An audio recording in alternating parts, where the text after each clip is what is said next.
to my channel. If you're new here, my name is Alyssa, and today I'm going to show you how to make some delicious butternut squash and lentil cakes. These are kind of like veggie burgers, but they're small, they're great for salads, they're great for putting in wraps, they are great for dipping in a tahini sauce. They are just so delicious, and they're actually really easy to make. So we are gonna start by roasting butternut squash, then we're gonna make some lentils, we're gonna mix it all together with a bunch of spices. They are so good. You guys are gonna love them, and they're perfect for fall. The full recipe is already up on my blog, so you can get that at the link in the description box below. As always, I've left everything down there for you. If you have not yet subscribed to the channel, I would love to welcome you to join our community. There's a red button right below this video. You can tap that button, that will subscribe you. Otherwise, I think we should just go ahead and dive right into the recipe. All right, so we're gonna start with our lentils, and I'm adding half a cup of green lentils into a pan, also a bay leaf, and 1.5 cups of water.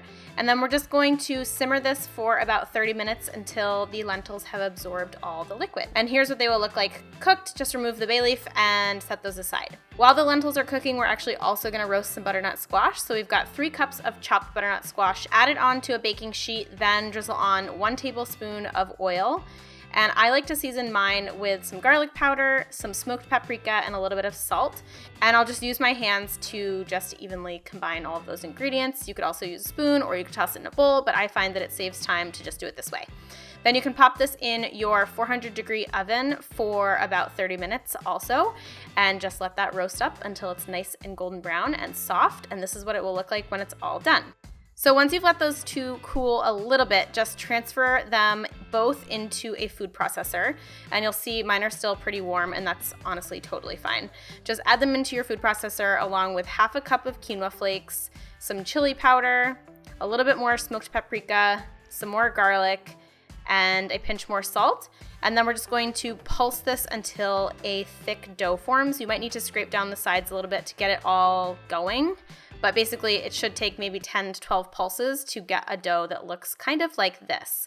From there, add in 1 cup of chopped spinach, as well as the rest of your quinoa flakes, some nutritional yeast, and just stir that all together until it forms a smooth dough and it's combined.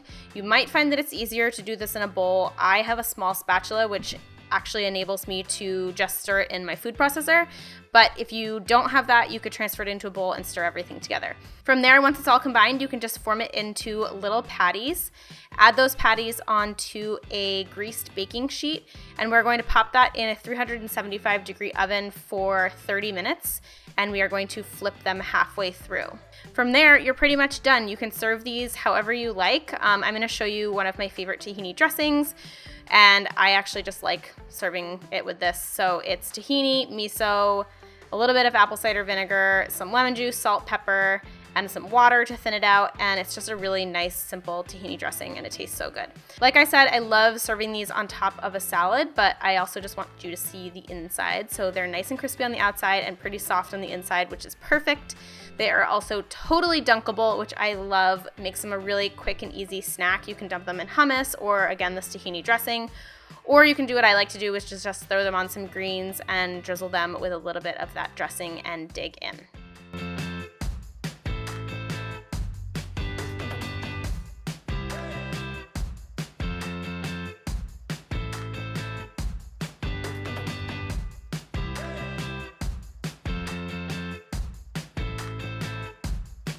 And there you have it, my friends. I hope you enjoyed today's recipe video, and I hope you give these lentil cakes a try.